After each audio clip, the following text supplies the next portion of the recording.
Conseil national de transition présente La France libre. Les lundis, mercredis et vendredis, 20h30, 21h30. La France libre. La Constitution et la République n'existent plus. Le Conseil national de transition est la seule autorité publique, légale et légitime représentant la souveraineté nationale du peuple français, en droit français et international. C'est une organisation déclarée à l'ONU. On rappelle, toutes les mesures Covid, y compris les inoculations soi-disant vaccinales, sont des expériences médicales ou scientifiques interdites par le droit international. Il s'agit de crimes contre l'humanité. Toute personne qui vous impose le masque ou vous menace de PV ou de vous licencier pour non-respect d'une mesure Covid commet un crime contre l'humanité. Pour connaître vos droits et les faire valoir, informez-vous. www.conseilnational.fr. Rejoignez gratuitement le CNT sur www.conseilnational.fr.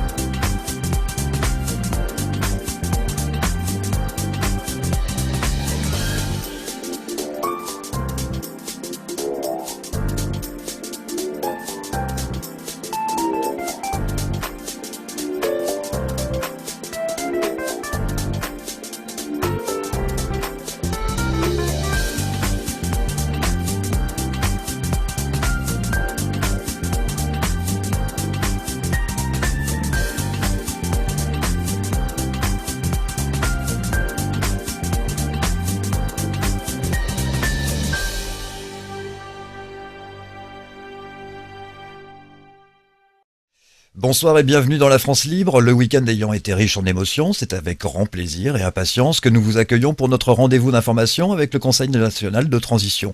Lundi 18 octobre, les intervenants de ce soir, Philippe et Bruno. Bonsoir les amis, vous allez bien ?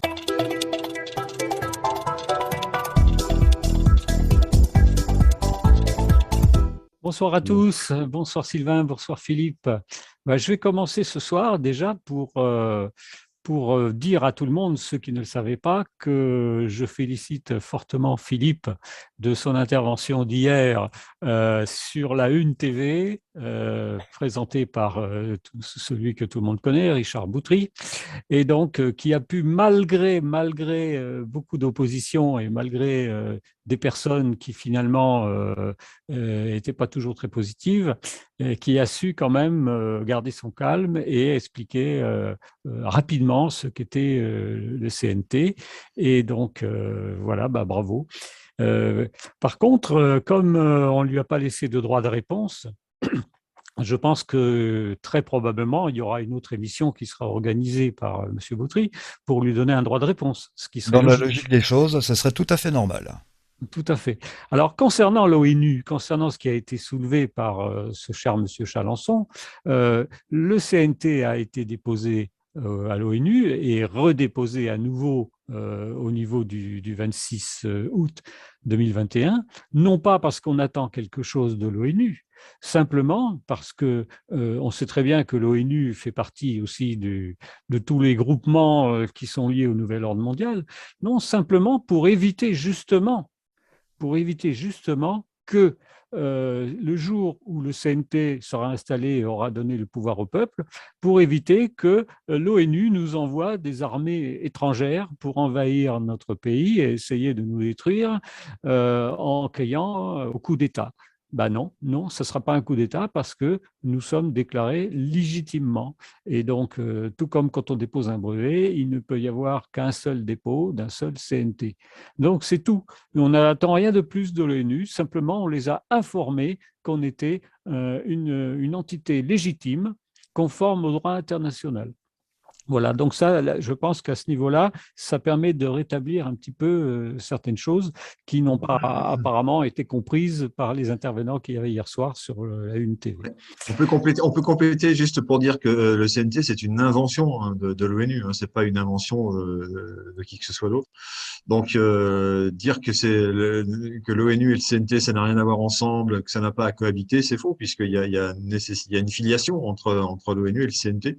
C'est une invention de l'ONU sur la base, tout simplement, du droit des peuples à disposer d'eux-mêmes, qui avait été établi à la fin de la Première Guerre mondiale et relancé, remis au goût du jour à la fin de la Seconde Guerre mondiale. Donc voilà, donc on est sur le droit des peuples à disposer d'eux-mêmes, qui a donné lieu à un CNT inventé, créé de toutes pièces par l'ONU. Donc on n'est pas des rêveurs. Voilà.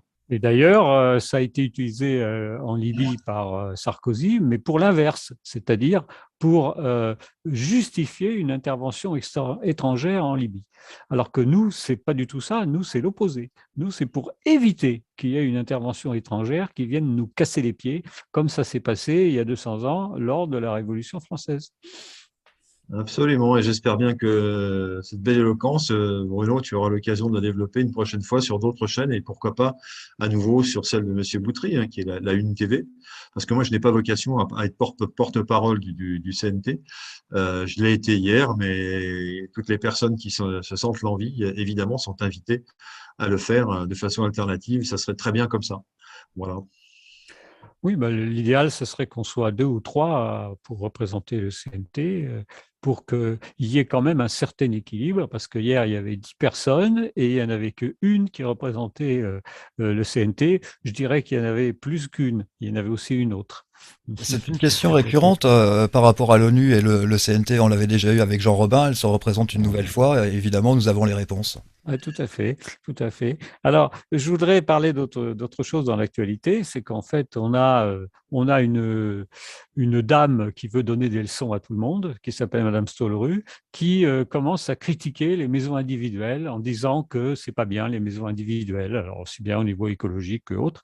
Et moi, ce qui me fait sourire, c'est que cette dame, on a appris qu'elle avait un très grand appartement à Paris de 150 mètres carrés et en plus qu'elle a une belle résidence secondaire. Donc, faites ce que je dis, mais faites pas ce que je fais. Donc, encore une fois, un exemple de l'oligarchie et des gens qui se mêlent des choses qui ne les regardent pas et qui, en fait, feraient mieux de balayer devant leur propre porte. Et à ce niveau-là, d'ailleurs, on sait que Macron a supprimé les taxes d'habitation, mais en contrepartie, qu'est-ce qui se passe? Eh bien, les communes se rattrapent en augmentant les taxes foncières. Donc là aussi, ça va dans le même sens. On commence à casser les pieds aux gens qui sont propriétaires parce que ça gêne ces messieurs d'en haut, entre guillemets. Donc, à bon entendeur, à bon entendeur. Voilà. Très bien, on va regarder des images d'actualité immédiatement, de l'actualité qui vient d'une chaîne mainstream qui s'appelle CNews. Je fais de la publicité, mais c'est pas grave, puisque en même temps, il faut pas la regarder, cette chaîne. Ça se passe chez Pascal Pro, un monsieur qui explique bien les effets de la vaccination. Oui, bonjour. Votre épouse est à l'hôpital dans un état critique suite à la vaccination. Et j'ai demandé à Martin Blachier d'être présent avec nous. Elle a développé une maladie à prions après la 2e injection du vaccin Pfizer. Oui. Est-ce que, d'abord, j'imagine que pour vous c'est très difficile et pour votre femme c'est une catastrophe, bien sûr, et on ne peut être qu'en empathie et souhaiter que le plus vite possible elle puisse se rétablir. Mais est-ce qu'il existe un lien entre la vaccination et cette maladie dite à prions que je connais mal?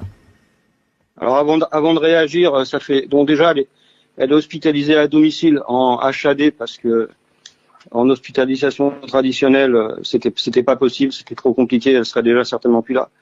Avant de réagir, moi j'ai fait beaucoup de recherches parce que je voulais surtout pas m'avancer sur un sujet aussi sans avoir de précision.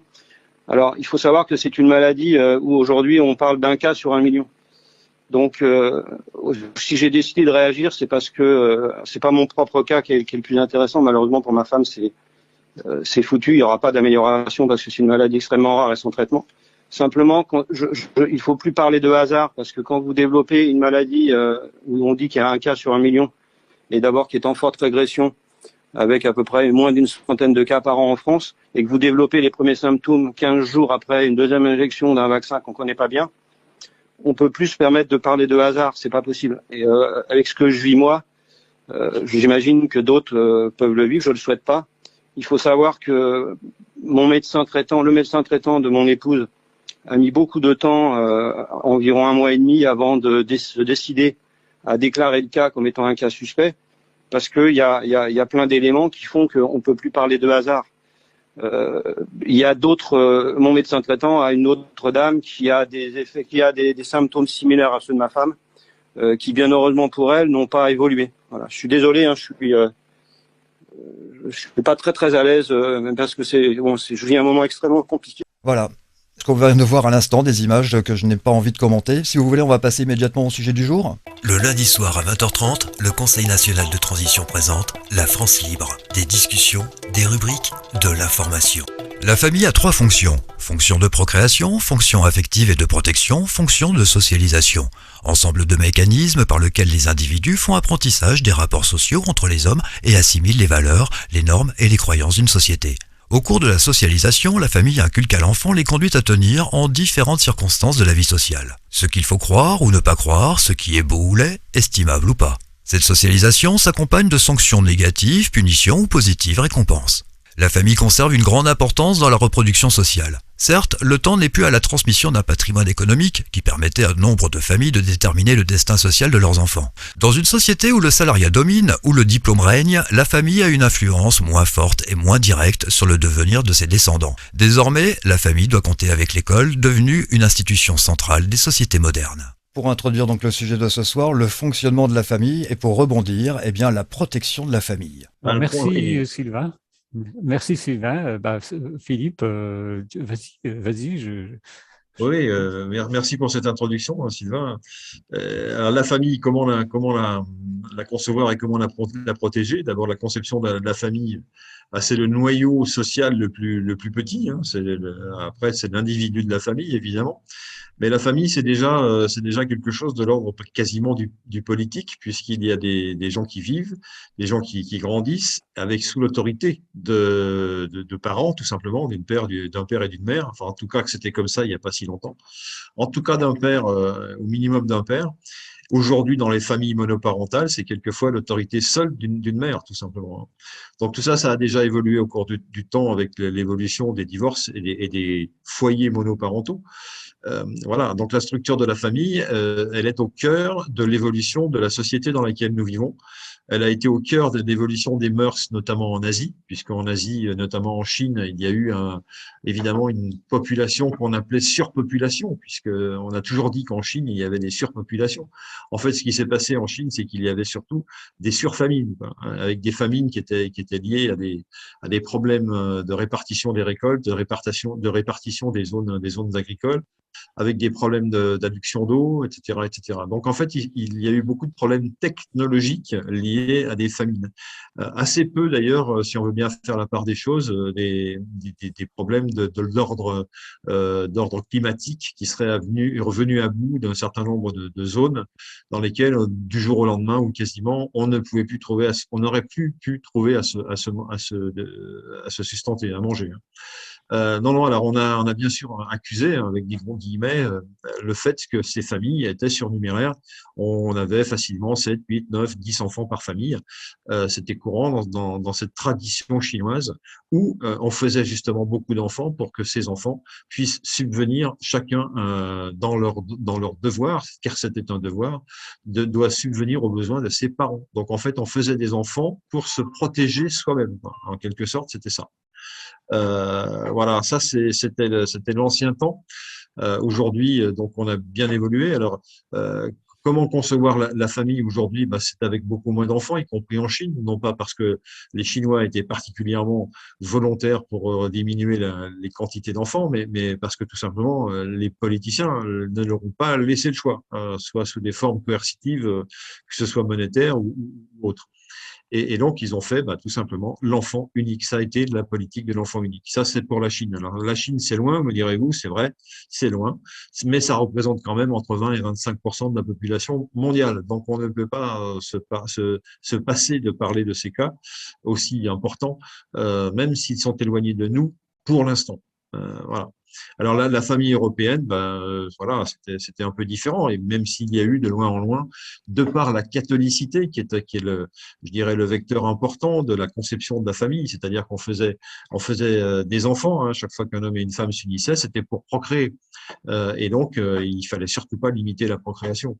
Donc, les enfants qui venaient étaient tous traités et les bienvenus, sachant qu'au moment où ces mœurs existaient, eh bien, il y avait une mortalité infantile, et pas seulement infantile d'ailleurs, mais il y avait une grosse mortalité infantile, c'est-à-dire des enfants qui ne vivaient pas plus de 6 mois après l'accouchement, quoi. Donc, et bien sûr, dans ce cas-là, il fallait remplacer, et pour avoir 2 ou 3 enfants sains, il fallait peut-être qu'une mère accouche 5 ou 6 fois, quoi. Voilà. Ça, c'était les conditions d'hygiène qui faisaient qu'à cette époque-là, les enfants étaient parfois mouraient assez facilement. Mais pas simplement des conditions d'hygiène.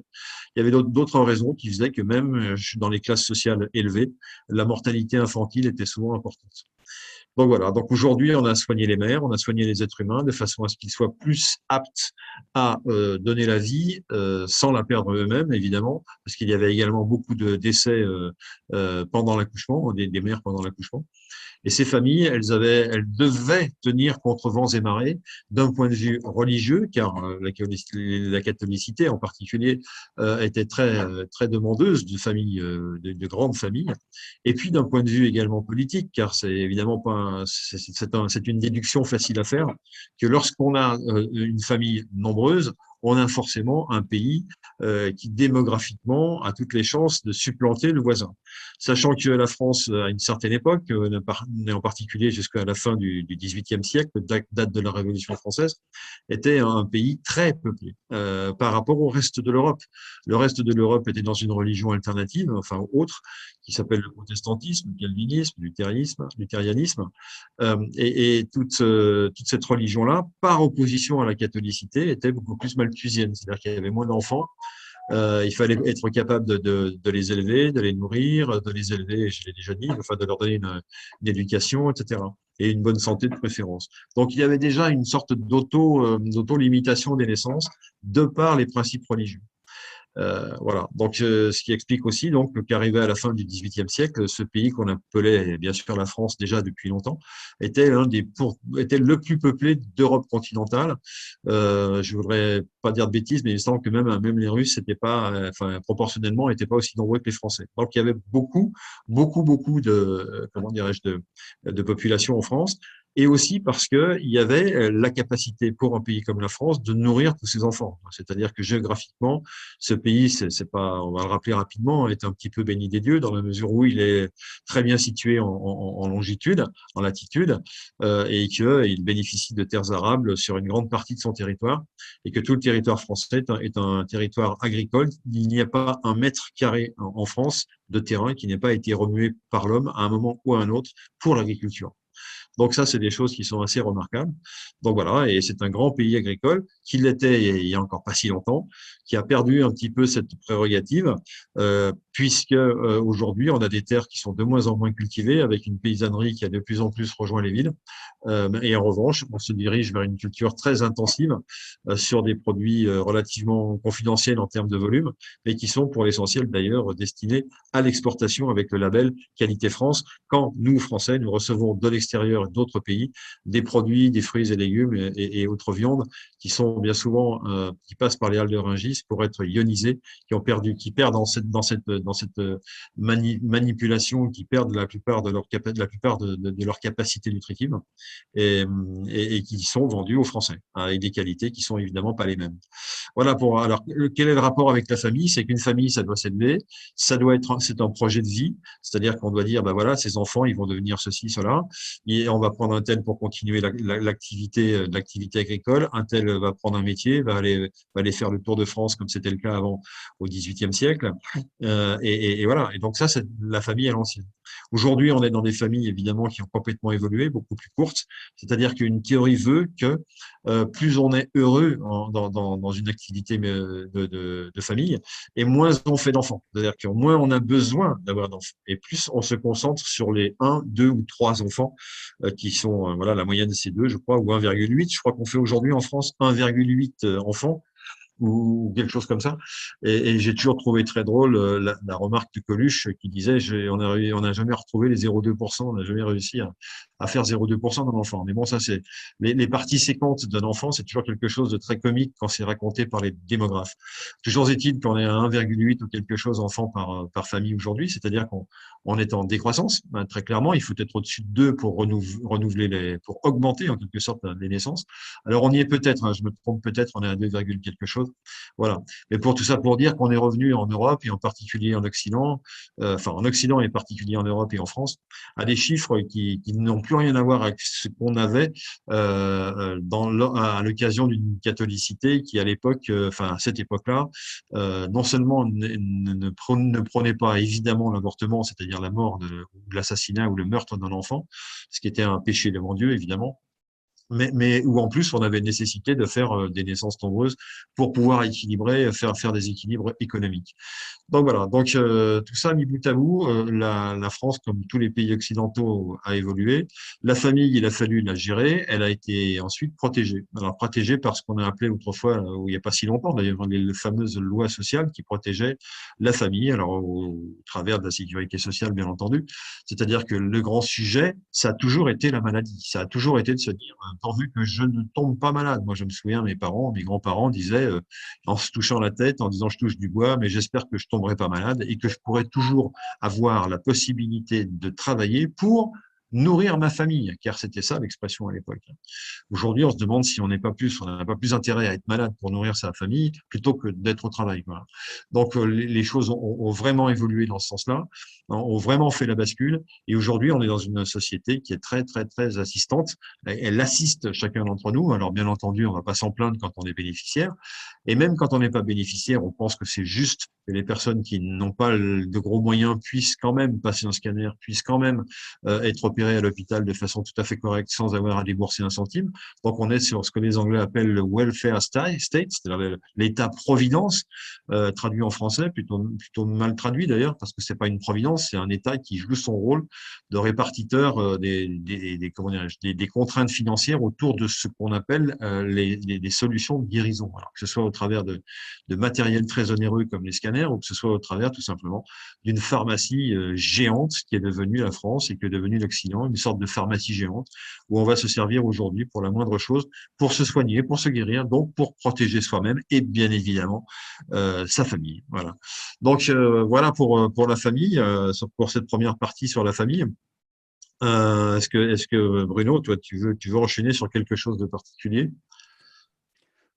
Oui, Philippe, écoute, je vais rebondir sur ce que tu as dit en expliquant un petit peu ce que le CNT peut apporter à la famille par rapport à ce qui se passe encore actuellement dans le système actuel. Dans la famille, il y a 3 catégories. Vous avez les enfants, vous avez les adultes et puis vous avez les personnes âgées. Alors, comment le CNT pense favoriser la famille au niveau de ces 3 catégories? La première catégorie, c'est les enfants. Les enfants, déjà, il faut constater que l'éducation nationale a énormément baissé au niveau de la qualité. Donc, au CNT, on est favorable de plus en plus à l'éducation à la maison.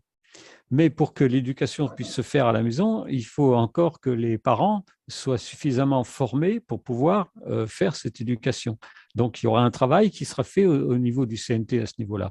Et au niveau de la commission éducation et culture du CNT, il y a eu déjà des travaux vraiment très intéressants qui ont été faits. Et d'ailleurs, dans une émission que je peux vous inviter à regarder, une émission qui a été faite au niveau de notre chaîne il y a quelques semaines, on a 2 enseignantes qui sont venues expliquer comment créer ce qu'elles ont appelé l'école de la réussite. Et puis, au niveau des enfants, il y a aussi tout le côté santé naturelle, éviter tous ces vaccins dangereux, suivre vraiment la santé des enfants, non pas en raisonnant en termes de maladie, mais en termes de soutien de la santé, de renforcement des défenses immunitaires, etc. Et là aussi, la commission santé du CNT a beaucoup travaillé là-dessus. Donc ça, c'est très important. Et je peux même aller plus en arrière, en revenant à la naissance. Les femmes enceintes, au niveau du CNT, pourront bénéficier de tout un système de soins biologiques, de médecine naturelle, qui permettent par exemple de faire un accouchement sans douleur, un accouchement dans l'eau ou de différentes manières, et surtout sans couper trop rapidement le cordon ombilical pour ne pas asphyxier le bébé.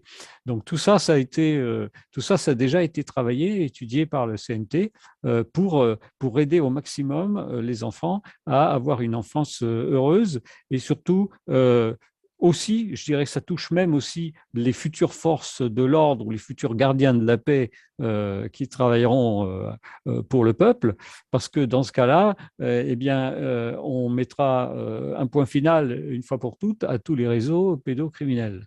Donc là aussi, on va protéger les enfants à tous les niveaux possibles. Deuxième chose, deuxième partie de la population dans les familles, ce sont donc les adultes. Ben, le projet du CNT inclut une ressource inconditionnelle qui sera au minimum de 1 500 € ou équivalent dans la future monnaie française par mois, qui permettra donc à toutes les familles de pouvoir vivre correctement, de se loger correctement et d'avoir, bien sûr, et pourquoi pas, une maison individuelle, contrairement à ce que les abrutis qui cherchent à nous gouverner essayent actuellement petit à petit d'insinuer dans les esprits. De toute façon, ça fait partie d'un plan qui a été déjà prévu et écrit par les groupes Bilderberg, Davos et autres, déjà depuis longtemps, c'est-à-dire de faire perdre aux gens leur liberté individuelle, donc leur maison individuelle, etc. Ça va dans le sens d'une communisation totale de la société, fidèle aux idéaux complètement dictatoriaux, notamment du Parti communiste chinois. Et donc, comme le dit si bien Jean Robin. Alors, à partir de là, les adultes, dans leur famille, vont pouvoir se consacrer à leurs enfants. Parce qu'en dehors de leur activité professionnelle, ils vont avoir un revenu complémentaire qui sera une ressource universelle sans condition, donc qui leur permettra d'avoir du temps de libre, qui leur permettra de se consacrer beaucoup plus à leur famille. Et troisième volet, ce sont les personnes âgées. Au lieu d'aller les parquer dans des EHPAD et de les soigner à coups de Rivotril, on va pouvoir s'occuper des personnes âgées parce que là aussi, au niveau du CNT, on a dans nos projets le fait de permettre au maximum aux personnes âgées de rester à domicile et de vivre avec leur famille, comme cela a été le cas dans tous les siècles passés, jusqu'à il y a 70-80 ans, où souvent dans les fermes à la campagne, on avait 3-4 générations qui vivaient ensemble et qui se côtoyaient. Et comme par hasard, les gens qui sont nés dans les années 1920-1930, qui sont encore vivants, ils vivent très longtemps. Ils vivent très, très longtemps. Beaucoup arrivent presque à l'âge de 100 ans. Hein. Et pourtant, ils ont vécu les privations de la guerre et ils ont été obligés de jeûner pendant un certain temps, ce qui leur a peut-être pas fait de mal au niveau santé. Et finalement, ils ont une espérance de vie qui est plus longue que les gens qui naissent actuellement. Donc, en fait, on va là aussi modifier complètement le système. Les EHPAD, il y en aura de moins en moins et on va favoriser au maximum le fait que les générations les plus anciennes puissent vivre et continuer à vivre avec les gens plus jeunes. D'une part parce qu'ils ont une sagesse qui est très utile et qui est très importante, et aussi parce qu'au niveau de la cohésion de la famille, c'est extrêmement important d'avoir les grands-parents pour les enfants. Voilà ce que je voulais dire très rapidement pour vous montrer à tous que le CNT a déjà réfléchi à tous ces points au niveau de son programme et dans le sens de permettre à la famille de pouvoir se ressouder comme elle aurait toujours dû l'être et comme elle l'est encore dans certaines civilisations, notamment dans certains pays asiatiques et notamment en Polynésie et autres, où on n'a pas eu tout cet éclatement du système familial.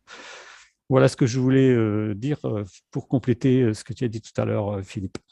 Oui, on peut rebondir aussi sur la notion de patriarcat, de matriarcat, quand il y a du matriarcat. Quand il y a une famille monoparentale, comme on le disait tout à l'heure, avec une maman, c'est pas la même chose que d'avoir papa et maman. Et aujourd'hui, c'est devenu compliqué, c'est du 50-50 dans l'autorité entre le père et la mère, alors qu'autrefois, c'était du 80-20 ou du 70-30, que ça plaise ou que ça plaise pas. La question n'est pas là, mais c'était comme ça que la tradition existait. Un homme qui sortait de son travail, il avait le temps de payer un verre à ses collègues et de rentrer chez lui tranquillement et de se payer avec ses 2 enfants un cinéma tous les 15 jours, quoi. Aujourd'hui, ça devient plus compliqué si madame ne travaille pas. Alors qu'à cette époque-là, madame ne travaillait pas et il y avait du travail justement pour des hommes. C'est vrai qu'on était dans une période allez, on va dire de diminution de main-d'œuvre. Il y avait plus de travail qu'il n'y avait de bras, en quelque sorte. Et évidemment, ça permettait aux êtres humains masculins d'avoir une espérance de salaire qui était relativement intéressante. Le sommet qui a été atteint en la matière, c'est en mai 68, qui a été une sorte de reproduction de 1936, où les accords sociaux ont permis, notamment ceux de Grenelle, par catégorie, avec des calculs extrêmement savants, de faire en sorte de réévaluer le salaire de base des ouvriers, car à cette époque-là, il y avait des ouvriers que nous n'avons pratiquement plus aujourd'hui. Enfin, en tout cas, cette population a fondu comme neige au soleil pour la simple raison que tous ces travaux ont basculé de l'autre côté du globe, du côté de l'Asie, de la Chine ou de l'Asie du Sud-Est. Donc voilà, donc aujourd'hui, on est dans des contextes différents où la famille occidentale est en danger, puisque les coûts du travail sont relativement plus élevés que dans certains autres pays de l'autre côté du globe, évidemment, puisque les lois sociales en Europe ont fait de telle sorte que on ne recule pas par rapport aux lois sociales comme on ne recule pas par rapport aux droits de l'homme et du citoyen. Donc ça, les droits de l'homme et du citoyen, c'est la pierre angulaire, c'est le dernier rempart qui fait qu'on ne recule pas pour conserver la dignité et les droits, justement, de l'être humain. Alors que dans d'autres pays, ces remparts n'existent pas et que se vendent les hommes et les femmes qui, justement, souhaitent non pas vivre, mais ne pas mourir et économiser suffisamment d'argent pour pouvoir en remettre une partie à un fils, à une fille, à un enfant, à quelqu'un dans la famille qui va être porteur du sauvetage de toute la famille. On peut entendre parler de la solution comme la tontine. La tontine, c'est une solution économique qui est portée par toute une famille, justement, une fratrie, etc., où on verse un petit peu de ses revenus, si faibles soient-ils, c'est-à-dire qu'en fait, pour être tout à fait clair, on se prive de manger pour pouvoir mettre de côté le revenu suffisant qui, à un moment donné, au bout d'un certain temps, quelques années sans doute, va pouvoir être suffisant pour envoyer l'un d'entre ces pauvres gens, faire des études ou accéder à un milieu social auquel les autres n'accéderont jamais. Mais cette personne se trouve moralement porteuse, je dirais, de l'avancement de la famille. Donc ça, c'est quelque chose qu'on retrouve en Asie. C'est aussi quelque chose qu'on retrouve en Afrique. Excusez-moi. Ah ben, je vais en profiter. Alors, petite question au CNT. Comment protéger ces enfants actuellement contre les circonstances que l'on connaît? Est-ce qu'il y a des documents disponibles sur un site, par exemple? Je vous tends la perche. Alors, la protection des enfants, c'est effectivement le sujet peut-être aujourd'hui le plus important, puisqu'on découvre des choses qu'on ne connaissait pas avant. Ce qu'on savait avant, par exemple, c'est qu'il y avait en France, dans un pays comme la France, environ 11 000 disparitions d'enfants annuellement, d'enfants, c'est-à-dire de mineurs, de moins de 18 ans, qui n'étaient absolument pas expliqués, dont on ne retrouvait jamais la trace. Voilà. Alors, ils étaient partis, je sais pas, chez les extraterrestres, etc. Et puis aujourd'hui, on s'aperçoit que il y a de fortes chances pour qu'ils n'aient pas été enlevés que par les extraterrestres, mais qu'ils aient été enlevés par des réseaux mafieux qui en font quoi? Soit c'est pour les mettre sur le trottoir, soit pour les jeunes filles qui ont 13 ans et plus, soit pour les enfants en plus bas âge, on se pose quand même des questions, quoi. Voilà. Eh ben, ne nous posons pas des questions. Il y a des comment dirais-je, des réseaux dits criminels, pédocriminels, qui font avec des enfants ce que nous ne dirons pas ce soir, car c'est pas le sujet, mais qui les traitent mal jusqu'à les tuer. Et ces enfants n'ont aucun espoir de revoir leurs parents. Enfin, ce qui leur arrive, ce sont des destins plus que tragiques, quoi, hyper tragiques. Donc tout ça, on s'est aperçu récemment que ces réseaux, non seulement ils existent, mais qu'ils sont nombreux et qu'ils sont surnuméraires. C'est-à-dire qu'à un moment donné, on se demande comment il est possible que 11 000 personnes de moins de 18 ans disparaissent de la surface de la Terre en France, de la surface de la France en l'occurrence, sans que personne ne puisse dire où ils sont passés. Voilà, donc pas la police. Des fois, on recherche dans l'intérêt des familles, on recherche des enfants qu'on ne retrouve jamais. Voilà. Alors aujourd'hui, on a un œil ouvert sur ces sujets-là et on se rend compte par des témoignages divers, par des découvertes que, eh bien, ces enfants font l'objet d'un trafic Et ce ne sont pas simplement des enfants du bout du monde, hein, ce sont des enfants en France. Et en France, ce ne sont pas forcément des ethnies particulières qui sont visées plutôt que d'autres. Non, c'est toute ethnie confondue, les blancs, les moins blancs, etc., tout le monde. Donc voilà, donc il y a véritablement autour de cette enfance quelque chose de particulier. Alors, pourquoi, comment? Ben, ma foi, les explications qui nous sont données, elles tiennent à la fois du religieux ou de l'anti-religieux, et en tout cas de la croyance. Il y a des personnes qui croient qu'en buvant le sang d'un jeune enfant, elles vont être immortelles, par exemple. Ça peut faire partie d'une religion, hein. Cette religion qui ne peut pas être officielle, évidemment, parce qu'elle viendrait en contradiction avec toutes nos lois et notre moralité chrétienne. Voilà. Mais peut-être que les gens qui sont dans cette mouvance-là ne sont pas dans la moralité chrétienne, ne sont pas dans la moralité tout court. Ils sont pas dans la moralité. Alors certains philosophes nous expliquent qu'il y a des philosophies qui ne tiennent pas compte de la moralité. Bon, effectivement. Donc on découvre ça de façon un peu éberluée, parce qu'à nous, gens du peuple, jusqu'à maintenant, jusqu'à Internet, il ne nous était jamais donné de savoir qu'il existait de tels circuits, qu'il existait de telles situations, qu'il existait de tels cas. Aujourd'hui, on s'aperçoit que non seulement ça existe, que ça a toujours existé, que c'est mondial et que c'est exponentiel. Donc voilà, donc protéger ses enfants, c'est bien sûr protéger la famille, et l'inverse, hein, protéger la famille, c'est d'abord protéger ses enfants. Alors on disait aux enfants, quand j'étais moi-même un enfant, on disait attention, n'accepte jamais un bonbon d'un étranger, par exemple. Ou bien encore, n'accepte jamais que quelqu'un te prenne par la main pour te faire traverser la rue. J'avais 5 ans, hein, voilà, et ce discours-là était tenu par toute une série de personnes au sein de mon village. Et dans mon village, je n'ai pas souvenir qu'il y ait eu jamais un enlèvement de quoi que ce soit, de qui que ce soit. Voilà. Mais ça a dû avoir lieu ailleurs. Donc, soit avec des gens moins bien informés que moi, voilà, par mes parents et par mes voisins, soit parce que la grande ville, l'immensité fait qu'à un moment donné, même en étant prudent, eh bien, on n'est jamais à l'abri d'une très mauvaise rencontre. Donc ça, il faut en être conscient, et c'est toujours difficile d'en parler aux enfants. Donc on peut leur passer des mots en leur interdisant d'accepter quoi que ce soit d'un étranger. Et ça, c'était déjà vrai il y a 100 ans, 200 ans en arrière, hein. Il y a aucun doute là-dessus, hein. Simplement aujourd'hui, on a peut-être eu trop tendance à confier à des organismes dont c'est le rôle de s'occuper de l'enfance. Voilà, on leur confie nos enfants sans aller vérifier ce qu'ils vont faire avec. Et nous disons tout logiquement que s'il doit y avoir des prédateurs d'enfants, ils vont aller là où se trouvent les enfants. Donc ces zones de surveillance d'enfants ou d'encadrement d'enfants doivent être particulièrement surveillées. En tout cas, ça c'est le point de vue du CNT. Et nous n'hésitons pas à en parler et en reparler, hein, voilà.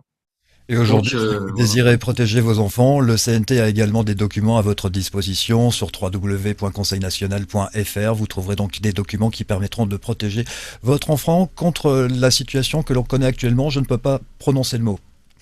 Voilà, donc en dehors de cette pédocriminalité qu'on vient d'évoquer, il y a d'autres phénomènes, hein, d'autres phénomènes par lesquels on met des masques sur le visage des personnes, que ce soit des adultes ou des enfants, parce que maintenant c'est aussi sur des enfants. Donc il y a effectivement sur le site du CNT toute une série de documents qui sont des documents d'ordre juridique, qui mettent en avant toute l'illégalité de certaines mesures, voire de certaines lois, qui mettent en avant que certaines lois n'ont jamais été promulguées, donc elles sont nulles et non avenues, qui mettent en avant notamment le fait que sur tout ce qui passe par une seringue, aujourd'hui ce ne sont pas des médicaments, car ils n'ont pas reçu d'autorisation de mise sur le marché, et qu'on est sur des expérimentations médicales qui méritent au minimum l'assentiment de la personne qui reçoit cette inoculation, ou bien de ses parents majeurs, évidemment.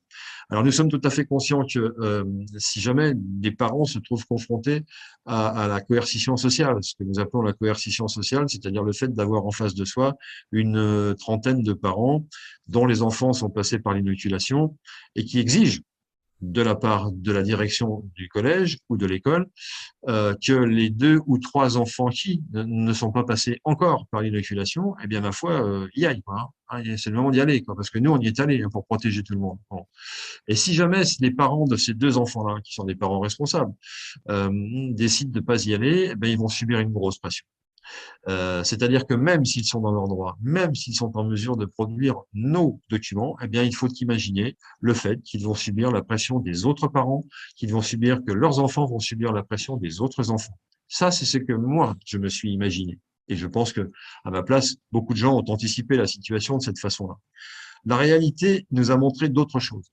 C'est-à-dire que pour avoir fait l'expérience de parents qui ont décidé de ne pas passer par la seringue, et qui l'ont dit, hein, tout simplement, qui ont dit non, on n'en veut pas, eh bien, évidemment, ils se sont vus fortement encouragés à le faire quand même, et on leur a dit, attention, ça va les désocialiser, vous comprenez, si jamais, etc. Là-dessus, on a envoyé nos courriers, nos fameux courriers, à un certain nombre de responsables d'établissements qui ont pris connaissance d'un certain nombre de choses qu'ils ignoraient à l'intérieur de ce courrier, et en particulier, la chose la plus importante à mes yeux, c'est le fait qu'ils sont entièrement responsables de ce qu'ils obligent à faire aux enfants. Et en aucun cas, ni leur supérieur hiérarchique, ni l'administration, et encore moins l'État français. Et ça fait quand même réfléchir. Quand on prend connaissance de ça, on se fait expliquer par des tiers, hein, en l'occurrence, parents d'élèves, etc., des choses qu'on ignorait totalement, notamment la propre responsabilité que je prends, moi, en tant que responsable d'établissement, de demander l'obligation à 2 enfants dont les parents refusent de passer par la seringue. Eh bien, si je prends cette responsabilité, qu'il arrive quoi que ce soit aux enfants, je suis responsable, je peux prendre un procès, on peut me taxer d'avoir été dans la torture mentale pour avoir obligé les parents à le faire pour les enfants, pour rester dans la socialisation. Ça, c'est de la torture mentale. Torture mentale, voilà, ça peut nous conduire vers un crime contre l'humanité, tout ça, dites-moi. C'est bien ce qui est marqué dans le code pénal, ou j'ai mal lu le code pénal. D'accord? Donc, on leur rappelle tout ça dans les documents. Et quand ils tombent là-dessus, qu'est-ce qu'ils font? Bah, ils vont chercher le code pénal, ils vont se tourner vers leur hiérarchie, ils vont chercher à comprendre, et ils vont dire, mais attendez, monsieur le recteur, est-ce que nous sommes bien d'accord que je prends la responsabilité, toute la responsabilité, s'il arrive quoi que ce soit, que je me prends un procès, une attaque, etc. Et là, le recteur lui dit au directeur d'établissement, bah, écoutez, cher monsieur, vous êtes le patron, montrez-vous ferme, faites ça bien pour qu'on n'ait pas d'ennui. Voilà. Donc ça veut dire en clair, débrouillez-vous. Et il va se débrouiller, le responsable d'établissement, parce qu'il est intelligent. Il va se dire, bah voilà, on me demande de me débrouiller, on me demande de faire la justice sous chaîne, c'est-à-dire prendre moi-même la décision de savoir si je dois imposer à 2 enfants qui ne sont pas vaccinés le fait de se vacciner alors que 2 parents sont pas d'accord et que tous les autres poussent pour que ces enfants-là soient vaccinés. Au nom de quoi? Bah, au nom d'une idée qu'on se fait des choses. Au nom de quoi? Au nom d'une expérience médicale qui n'est pas véritablement une VAC, hein, comme on va la nommer comme ça, et qui, de ce fait-là, n'est absolument pas imposable, sans l'accord explicite de ceux qui sont concernés, c'est-à-dire parents, évidemment parents, et en second lieu les enfants qui vont faire exactement ce que leurs parents leur auront dit de faire. Donc, que s'est-il passé? Eh bien, suite à la réception de ces courriers, nous avons constaté tout simplement que les responsables d'établissement ont reculé d'un pas, et de façon tout à fait positive d'ailleurs. Hein. Il n'y a pas eu de bagarre, il n'y a pas eu de récrimination. Nous avons le sentiment qu'en leur faisant découvrir le fait qu'ils étaient responsables de choses qu'ils n'avaient même pas imaginées, dont ils n'avaient même pas imaginé qu'ils seraient responsables, eh bien, ils ont pris conscience parallèlement qu'ils se faisaient un peu manipuler par en haut, et que ces manipulations risquaient de leur coûter cher à eux. Et que merci pour la lettre de m'avoir prévenu que si jamais je faisais ça, je risquais ça. Donc, ils sont plutôt contents. Et qu'est-ce qu'ils disent? Bah, ils disent à peu près tous la même chose. Ah ben, votre enfant, cher monsieur, pas de problème. Hein. Et il joue avec les autres à l'école, à la sortie, à la récréation. Et voilà, il est libre de faire. Voilà. Donc, en fait, quelle est la position qui a été prise par le responsable d'établissement? Ben, cette position, elle est toute simple. C'est de revenir à l'état pro-hanté, c'est-à-dire comme c'était avant, quoi. C'est-à-dire exactement. Avant, c'était quoi? Ben, on était libres, les uns et les autres, de dire non, je veux pas la vaccination, ça m'intéresse pas. Moi, je me souviens, moi, dans ma jeunesse, dans mon enfance, j'avais des collègues qui n'étaient pas vaccinés. Hein. Et on les regardait en disant, ah bon, t'es pas vacciné, mais alors tu dois être tout le temps malade. Et en fait, il était jamais malade. Hein. Donc voilà. Donc mes copains non vaccinés, ils étaient tous pas malades. Donc il y a des gens qui en ont conclu que moi, on se vaccinait, mais on était malade. Bon, c'est des conclusions hâtives, bien évidemment. Hein. Mais voilà. Donc le responsable d'établissement, il revient au statu quo ante, c'est-à-dire de dire c'est à celui qui doit se faire mettre la piqûre dans le bras de décider s'il est d'accord. ou s'il n'est pas d'accord. Et ça, c'est dans la loi, ça. Donc, toute société qui vous exige, pour des raisons de sanitaire ou qui simplement vous met une forte pression pour que vous mettiez quelque chose dans le bras, eh bien, c'est compliqué. Après, si on cède devant ça, on va céder vers beaucoup d'autres choses. Il y a d'autres digues qui vont être rompues. Et puis, imaginons effectivement que nos enfants soient en danger, parce que effectivement il y a une maladie qui court, mais que cette maladie, à l'usage, on se rend compte de deux choses. D'une part, elle ne touche pas beaucoup les enfants, voire même zéro. Ils sont pas ciblés, ils passent en dessous des radars de ce virus.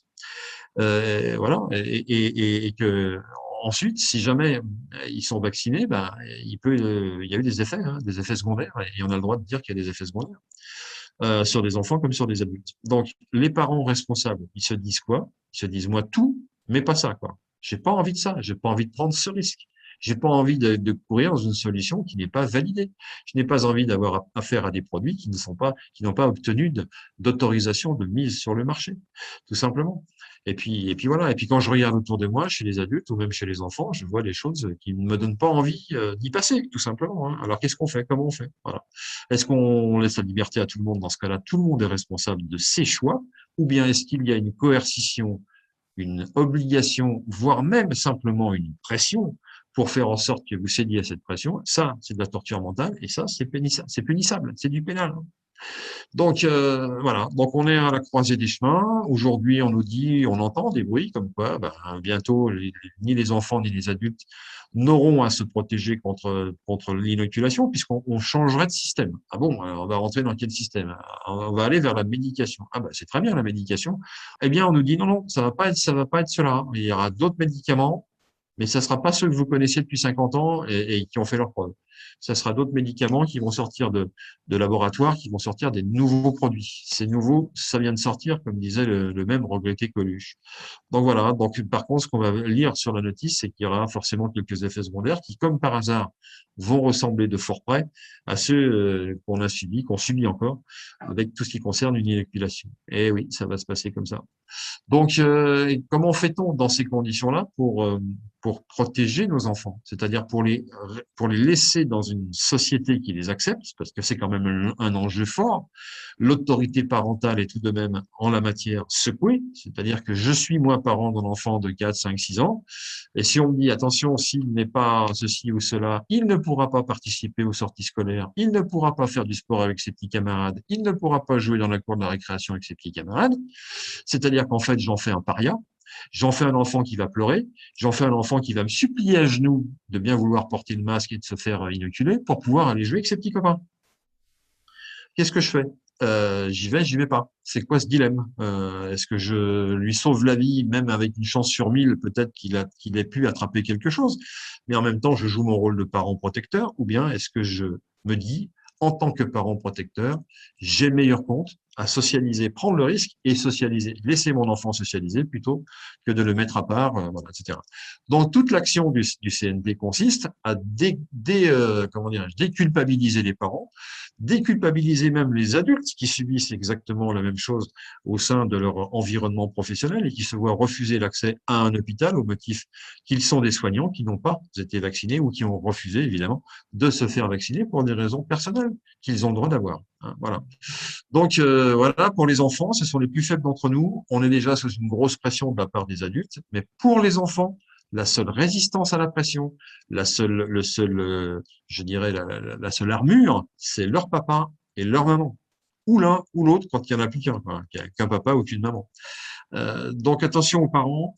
Vous êtes dans un rôle extrêmement compliqué, vous êtes dans un rôle fort, il faut l'appréhender de la bonne façon, quoi. Y aller avec les bonnes armes, y aller avec les documents que vous allez trouver sur le site du CNT, lire ces documents, vous rendre compte peut-être que vous ne comprenez pas tout parce qu'il y a des termes juridiques que même nous, on n'est pas, dont même nous ne sommes pas habitués. En revanche, ces termes vont complètement parler à l'avocat ou le juriste, qui va être celui du destinataire, qui va se tourner vers un juriste et qui va aussi recevoir une interprétation et une réponse. Et entre juristes, on se comprend, ils se comprennent. Et donc, tout simplement, le juriste du responsable d'établissement ou son avocat va lui dire attention monsieur, là effectivement, il y a un petit risque, il arrive quelque chose. Bon, c'est pas très, il y a une chance sur je sais pas combien que ça arrive, mais ça peut arriver. C'est à vous de savoir si vous voulez prendre le risque ou si vous voulez pas prendre le risque. Et moi, si je suis chef d'établissement à ce moment précis, quand mon responsable, quand comment dirais-je, mon conseiller juridique me dit ça, ben je me dis, mais c'est très clair. Je vais me tourner vers ma hiérarchie, je vais leur faire un petit courrier en leur disant que merci, mais je ne prends pas le risque. Donc, je laisse faire comme avant. Statu quo ante, ça veut dire comme c'était avant. Voilà. Donc, on va rester comme ça. Voilà ce qu'un responsable d'établissement aujourd'hui est amené à faire. Ce que j'ai dit est une histoire vraie. Est-ce que c'est une histoire universelle? Malheureusement, non. Pour plusieurs raisons. D'abord, parce qu'il n'y a pas beaucoup de parents qui ont le courage de faire ce qu'ont fait ces quelques parents-là. Et puis parce que toutes les personnes qui vont recevoir ces documents ne vont pas forcément réagir de la même façon. Certaines vont dire je passe outre, je fais quand même les choses, etc., etc. Bon, on pourrait revenir sur les conséquences de ça parce que là il y a le fait que si jamais ils passent outre cette demande écrite, envoyer un recommandé accusé de réception, circonstancié par rapport au code pénal, waouh, là, le monsieur ou la dame, ils prennent une responsabilité, quoi. C'est des durs, hein. Voilà. Alors peut-être que ça va passer ou pas, on ne sait pas. Ce que nous disons, nous, au CNT, c'est que plutôt que de chasser seul, il vaut mieux chasser en meute. Alors, une meute, ça peut être 3 personnes, hein. C'est déjà une petite meute, 3 personnes. Mais quand il y a au sein d'un établissement scolaire 2, 3 personnes, 2, c'est déjà mieux que 1, qui sont capables de faire la même chose face à un directeur, c'est très important. C'est très important pourquoi? Parce qu'il y a des témoins, tout simplement. Quand ça se passe entre une personne et une autre personne, il n'y a pas beaucoup de témoins, il n'en parlera pas, ça va rester discret, etc. Quand on est 2, quand on est 3, ça fait déjà du monde. Ça fait des témoins. Et là, ça fait bouger les consciences beaucoup plus facilement. Voilà ce que nous préconisons au sein du CNT en termes d'avancement. Protégeons la famille, protégeons les enfants, nous sommes leur seul rempart. Aujourd'hui, ils sont pris dans une tourmente dont ils ne sont absolument pas responsables, dont ils sont les victimes. Et il se pourrait que si nous ne faisons pas ce qu'il faut aujourd'hui pour eux, quand ils seront devenus adultes, c'est ce que j'espère, un jour, eh bien, ils peuvent tout à fait se retourner contre leurs parents et ils auront raison. Voilà. Donc, grosse responsabilité, mais c'est le moment d'y aller, quoi. C'est le moment d'assumer ses responsabilités de parents. Voilà ce que je voulais dire. C'est un message qu'on entend beaucoup sur les réseaux sociaux de personnes qui lancent des alertes et qui expliquent de cette façon-là. C'est, voilà, imaginons un enfant qui, dans 10 ans, demande à ses parents, à ce moment-là de l'histoire, vous étiez au courant et vous n'avez rien fait? Tout à fait. Ça rappelle tout ce qu'on a pu entendre sur la dernière guerre mondiale. Vous étiez au courant, mais qu'avez-vous fait? Hein, voilà. Et là, il va s'agir de la chair de leur chair. C'est autrement plus prenant. Voilà. Pour terminer un peu sur une note positive, nous, au niveau du CNT, ce qu'on a dans tout ce programme, c'est vraiment un changement complet de société, ce qu'on appelle un changement complet de paradigme, où on va vraiment faire revenir à la surface toutes ces valeurs de la famille qui ont été massacrées depuis bientôt plusieurs dizaines d'années, que ce soit le fait de pouvoir enseigner aux enfants un certain nombre de choses que l'éducation nationale a oublié maintenant de faire volontairement, que ce soit aussi donc s'occuper, comme on a dit, des personnes âgées, de pouvoir les avoir près de soi, parce qu'il n'y a rien de mieux que des grands-parents pour raconter à leurs petits-enfants un certain nombre de choses. Ça joue un rôle très important. Et puis aussi permettre enfin aux gens de pouvoir vivre correctement sans être obligés sans arrêt de courir après la fin du mois en s'apercevant qu'à partir du 15, il n'y a plus d'argent sur le compte et que donc la famille est obligée de se restreindre. On ne peut plus manger comme il faut, on ne peut plus sortir, on ne peut plus rien faire. Donc on est dans un système où l'esclavage est revenu à la mode. C'est un esclavage qui ne dit pas son nom. Les gens ne peuvent plus vivre, les gens ne peuvent plus entretenir leur famille. Et donc nous, ce qu'on veut, c'est complètement rétablir les choses d'une manière totalement positive par rapport à ça. Voilà. Et pour avoir de l'argent jusqu'au 15 du mois, certains seraient heureux, hein, parce qu'aujourd'hui, au 2 ou 3 du mois, c'est déjà moins 800 € et tous les mois c'est comme ça, et on arrive à des déficits exceptionnels et on se retrouve dans des situations catastrophiques. Voilà, donc aujourd'hui on est dans une logique économique qui nous renvoie au pire moment du 19e siècle, quand on décrit des écrivains comme Dickens en Angleterre ou Victor Hugo en France, où la misère était partout, et qui ça justifiait le titre d'un roman de Victor Hugo qui s'appelle Les Misérables. La misère était partout, la misère physique, matérielle, mais pas simplement. C'est-à-dire que quand on est dans la misère, on l'est aussi dans l'âme, quoi. Hein. On devient voleur, on devient tricheur, on devient menteur, on devient assassin. Enfin, tout est à l'avenant, hein, si je puis dire. Donc, est-ce qu'on a envie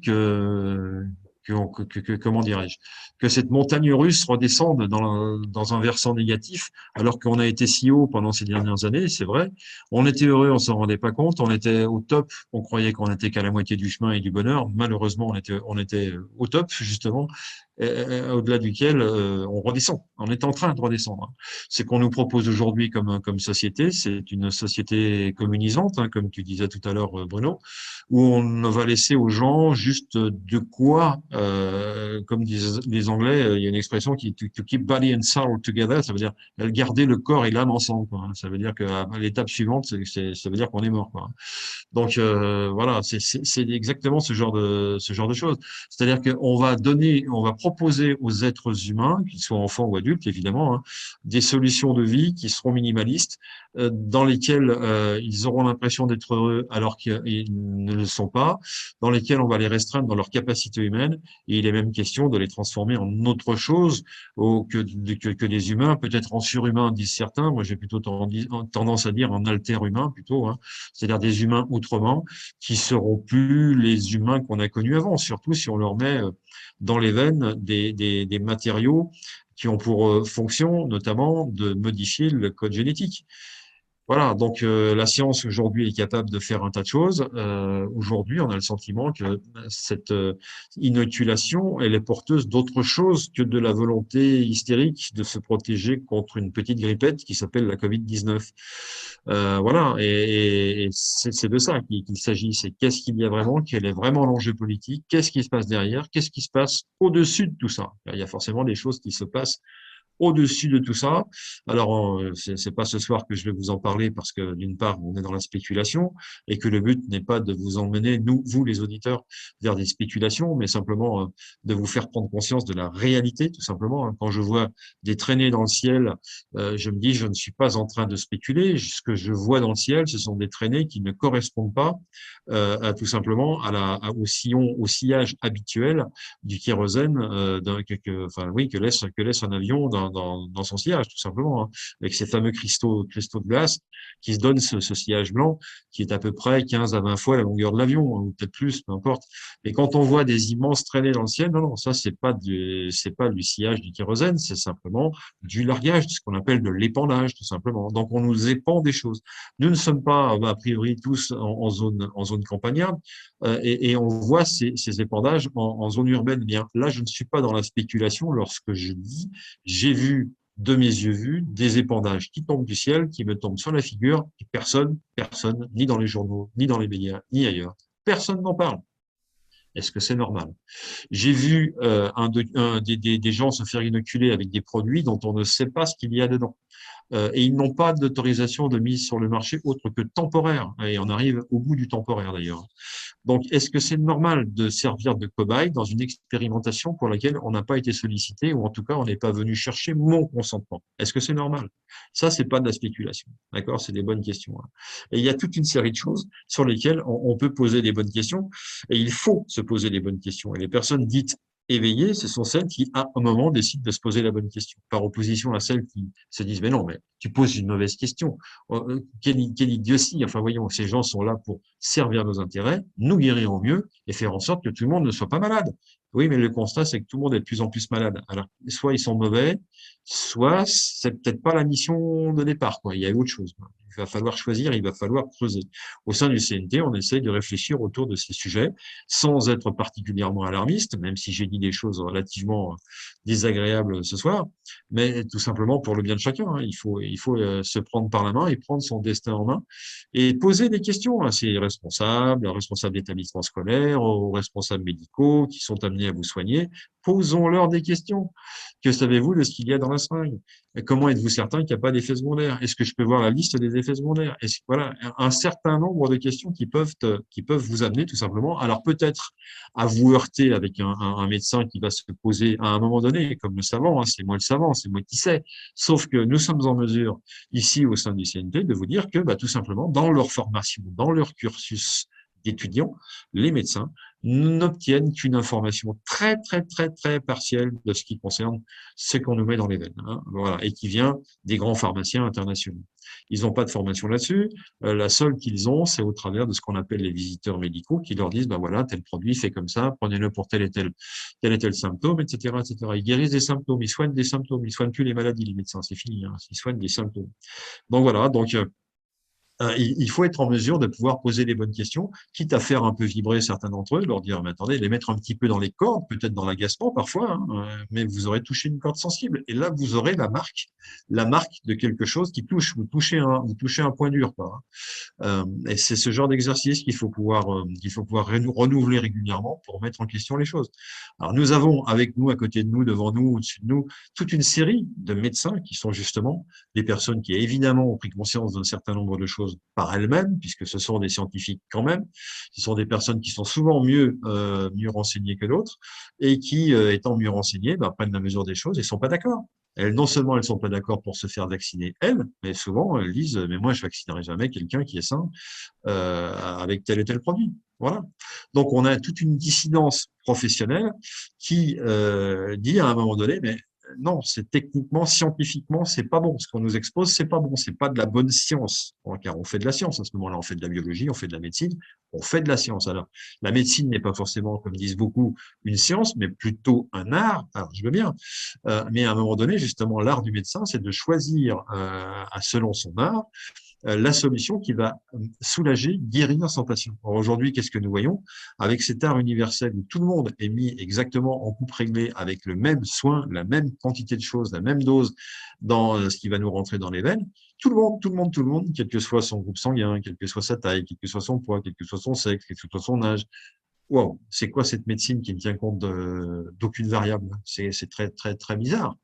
Ça va à l'encontre de toute la médecine qu'on a connue en Occident, de toute la médecine qu'on connaît en Orient, etc., etc. Donc, il y a quelque chose de très nouveau et de très subtil et de très louche en même temps, hein.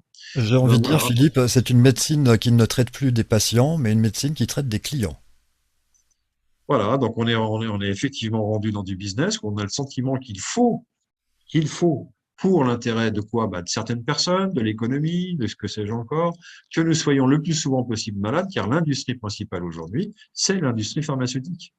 Voilà, on a le sentiment que cet argent public, en tout cas en France, hein, qui est une tradition française, effectivement, qui au départ est pleine de vertus, se retrouve aujourd'hui le trou de la sécu ou toute la sécurité sociale. L'argent de cette sécurité sociale part dans des sociétés privées qui nous imposent des solutions médicamenteuses qui ne sont pas des moyens de guérison, qui sont des moyens de nous prolonger en vie et de nous rendre, je dirais, malades à perpétuité, quoi, en tout cas jusqu'à la fin. Voilà, donc c'est un business qu'on a le sentiment qu'il serait possible que certaines personnes soient tentées à en faire un business et entretenir une certaine forme on va dire de maladie chronique permanente. Voilà. Voilà ce que nous pouvons dire aujourd'hui sur la protection de nos enfants. Alors, nos enfants, c'est au sens large, hein, vous savez. Euh, euh, euh, il y avait une chanson, je crois que en l'occurrence la Marseillaise, nous entrerons dans la carrière quand nos aînés n'y seront plus. Nos aînés, c'est nos parents, hein. Donc il y a une relation parent-enfant. Enfant, ça ne veut pas forcément dire enfant en bas âge, hein. Ça peut vouloir dire homme adulte, 50 ans, on est l'enfant de quelqu'un qui en a 70. Donc, on est tous des enfants à un moment donné, pendant très longtemps, et puis après, on n'a plus de parents, donc on devient les parents ou les grands-parents ou les arrière-grands-parents, selon les cas. Mais on est tous des enfants. Donc dire qu'on soigne les enfants, c'est dire qu'on soigne tout le monde en définitive. Dire qu'on parle, on veut protéger les enfants, c'est dire qu'on veut protéger absolument tout le monde. On veut protéger le genre humain dans ce qu'il est, dans son intégrité, déjà, premièrement, et puis dans sa santé. Dans sa santé et son intégrité. Ça me paraît un objectif à la fois souhaitable et un objectif qu'il faut maintenir coûte que coûte. car il est plus que souhaitable. Moi, j'ai pas envie de devenir, que ma descendance devienne autre chose qu'un être humain, quoi. Voilà. J'ai pas envie qu'on m'explique que finalement, grâce à la manipulation génétique, on va faire des choses merveilleuses. Au lieu de faire 1m80, je vais faire 1m95, 2 mètres. Je vais avoir des bras grands comme ça, je pourrais jouer au basket. Oui, mais je serais autre chose, quoi. Je serais plus le même, je serais plus la même persona, quoi, euh, au sens latin du terme. C'est l'essence de l'être aura disparu, ce sera transformé en autre chose. Donc, garder le corps et l'âme ensemble, ça c'est quelque chose de très important. Souvenons-nous de cette expression anglaise. Garder le corps et l'âme ensemble, ça a un sens. Ça veut dire que les deux sont connectés, quoi. Il y a à un moment donné où le corps, évidemment, après vieillissement, se sépare de l'âme. Ça c'est toutes les religions le disent. Beaucoup de religions nous disent aussi que l'âme est immortelle et qu'elle se réincarne, etc. Bon, on a le droit de parler de ces sujets, c'est pas du tout un problème. Voilà, donc il faut à un moment donné redire les choses. Toute autre solution nous paraîtrait de l'ordre aller d'une religion qui n'a rien à voir avec le bonheur des hommes, qui n'a rien à voir avec les valeurs vertueuses, qui a tout à voir avec des valeurs qui sont pas vertueuses. Hein. On peut la désigner cette religion. Hein. C'est une religion qui serait sataniste. Voilà. Alors, je sais qu'il existe des églises satanistes, tout à fait officiellement, et pas seulement à New York, un peu partout dans le monde. Moi, j'en suis pas personnellement, et au sein du CNT, je ne crois pas qu'il y ait grand monde qui en soit. Non, ça va bien. Voilà, voilà. Levez le doigt ceux qui n'en sont pas. Voilà, j'en suis pas. Je suis sûr que parmi ceux qui nous écoutent, non seulement il y en a beaucoup qui n'en sont pas, mais il y en a beaucoup qui ne savent même pas que ça existe. Or, ça existe. Sachez-le. Quand on est enfant, on nous dit ne prends pas la main des gens pour te faire traverser la rue. Aujourd'hui, on devrait dire aux adultes, faites attention que vous n'êtes pas en train de serrer la main ou de dire ou de donner votre accord à des gens qui sont satanistes et qui vont vous faire du tort à vous et à l'ensemble du genre humain. Voilà. Donc ça, une fois que c'est bien posé, on sait bien noirci la conscience, mais en même temps, on a désigné ce qu'il fallait désigner. Je pense qu'à un moment donné, il faut aussi être capable de le faire. Bon, il y a plusieurs choses à désigner, mais là, on a quand même tapé sur une chose importante. Donc, on va pouvoir avancer et puis faire en sorte que les personnes comprennent mieux. Si elles veulent en savoir plus, on pourra leur conseiller des lectures, des informations complémentaires. Pourquoi pas un jour faire un direct sur ces sujets-là. Bon, voilà, il faut se renseigner parce qu'il faut pas dire de bêtises. Or, c'est pas des sujets qu'on connaît par cœur parce que évidemment, ce sont des sujets relativement discrets, voire même carrément cachés. Donc, quand il y a du secret, des choses cachées, il y a toujours quelque chose de louche à trouver. Donc, nous, au sein du CNT, on a des personnes qui ont fait les recherches à un moment donné et qui en ont ressorti la substantifique moelle pour en extraire tout ce qui peut nous intéresser ce soir. Ben, voilà, dans des sessions comme celle de ce soir. Donc, voilà, nous, on s'engage à informer les gens. Informer, c'est faire un peu trembler les genoux, hein, en l'occurrence. Hein, puisque ce qu'on ressort, ce sont des choses qui sont relativement, allez, un petit peu lourdes, hein, quand même. Hein, mais il s'agit quand même de nos enfants, il s'agit de notre santé, il s'agit de notre avenir, il s'agit de notre bonheur sur cette planète. Donc, c'est pas des choses neutres, c'est pas à balayer d'un revers de main. Voilà. Donc, alors évidemment, puisqu'on est des êtres humains, on est aussi enclin à la joie, on est enclin à la gaieté, on est enclin au rire. Donc, tout n'est pas négatif, loin s'en faut. Et je vais même aller plus loin. Tout ce que je viens de dire, le rire, la joie, etc., c'est des vibrations. Ouais. Et plus vous riez, plus vous êtes dans la joie, et plus vous faites monter ces vibrations, et plus vous contrez tout ce qui est négatif. Alors ça, c'est pas moi qui le dis, c'est toute une série de personnes bien plus savantes que moi sur ces sujets-là. Mais je suis certain, pour l'avoir vérifié, que c'est vrai. Voilà. Donc, il faut être dans la positivité. Une fois qu'on s'est fait expliquer les choses un petit peu dures, il y a des moyens de s'en sortir. Il y a des moyens déjà de comprendre. Quand on comprend, on a fait la moitié du chemin. Et après, quand on agit contre, ben là, on est carrément des cadors. Donc, il s'agit de se mettre en position de pouvoir lutter, contre et pas lutter physiquement, etc. Pas dans la dualité en contredisant en permanence tout ce qu'il y a à contredire, mais en étant dans la positivité et en se dirigeant vers les solutions que nous voulons voir émerger. Et ça, c'est le projet du CNT. Oui, et donc, Philippe, justement, nous vous encourageons tous à aller sur le site conseilnational.fr pour voir le programme du CNT et vous comprendrez, vous verrez, lisez bien tout et vous verrez un petit peu tout ce qu'on peut proposer donc pour permettre justement à la famille de pouvoir retrouver sa force et en même temps aux gens de pouvoir vivre d'une façon beaucoup plus sympathique et d'essayer d'arriver à avoir beaucoup plus de bonheur dans la vie entre les générations. C'est ce que l'on souhaite effectivement. Merci messieurs pour cette émission. Philippe, j'ai une question qui vient du nord, du Grand Nord, à savoir, est-ce que tu as les moufles assortis à l'écharpe que tu portes aujourd'hui? Oui, mais je les ai pas mises là. D'accord, je me posais la question depuis le début de l'émission, il fallait impérativement que je te le demande. Notre prochain rendez-vous, ce sera mercredi à 20h30. Merci Philippe, merci Bruno, excellente soirée.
Thank you.